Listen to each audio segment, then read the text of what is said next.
He tried to replace words with pictures to create a visual language for the entire world. That bold vision guided the life of Otto Neurath, the Austrian philosopher, sociologist, and museum director born in 1882. Neurath was a leading figure in the Vienna Circle, the group of thinkers who shaped logical empiricism in the early 20th century. He co-authored their 1929 manifesto, The Scientific Conception of the World, and even coined the term Vienna Circle. Unlike some of his peers, Neurath had little patience for metaphysics. He believed that philosophy should serve society by making science clearer and more accessible. One scholar described his outlook as completely pragmatic. He promoted physicalism, interdisciplinary cooperation, and what he called unified science, the idea that all knowledge could be assembled, connected, and understood as a whole. While many in the circle were drawn to Wittgenstein's work, Neurath was skeptical. He said bluntly, "Our approach, free from metaphysics, has nothing to do with Wittgenstein's concept of meaning." Where Wittgenstein puzzled over the limits of language, Neurath rolled up his sleeves. He focused on education, social reform, and finding ways to communicate knowledge to everyone, not just academics. He edited the Unified Science Encyclopedia and fled Fascism in 1934, continuing his work in Paris, The Hague, and eventually Oxford. In the English-speaking world, he was often overlooked, but the legacy he left behind is far more visible than many realize. In the 1930s, while directing the Museum of Society and Economy in Vienna, Neurath began developing what he called the Vienna method of pictorial statistics. Later, with his wife Marie, it became known as Isotype, the international system of typographic picture education.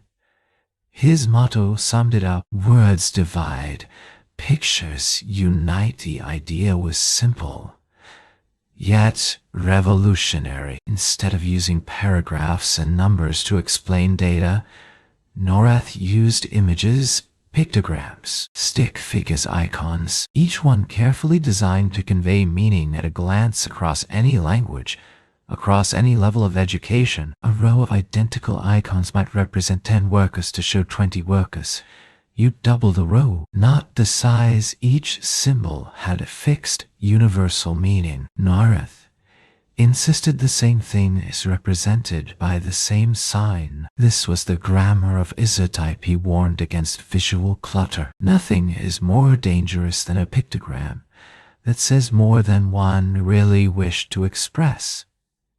He said, so Isotype kept its symbols simple, clean, and unambiguous. In this way, Neurath brought complex social statistics to life. Little rows of people, factories, or machines could suddenly show changes in population, industry, or health. The New York Times, in 1945, praised his work for making statistics come alive. Behind every chart was a belief that people deserved to understand the world they lived in, that knowledge should not be locked away in jargon or hidden behind numbers, that pictures could build a common culture, and in many ways, they have. Today, we see Neurath's influence everywhere: street signs, in airport icons, in Olympic pictograms, in restroom doors, in infographics on the news, and even in emojis. Graphic historians now say Neurath helped preempt the emoji age. He and Marie are called communication pioneers.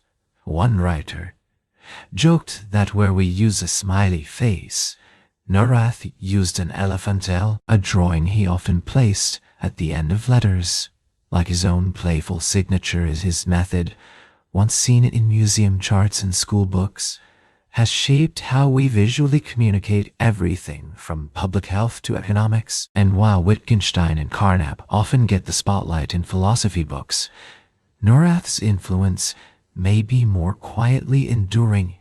He blended philosophy education, and designed to help people literally see the truth. In today's digital world, full of screens, signs, and symbols, his motto feels more relevant than ever. Words divide, pictures unite. We now live in a visual culture where images cross language barriers. Road signs, weather charts, airport gates, even feelings. We express them with icons. Neurath dreamed of a society where knowledge was shared, not hidden, where education was visual, where science spoke in a language everyone could read. That dream is still alive whenever someone learns something just by looking, and in that quiet, visual way, Otto Neurath continues to unite us.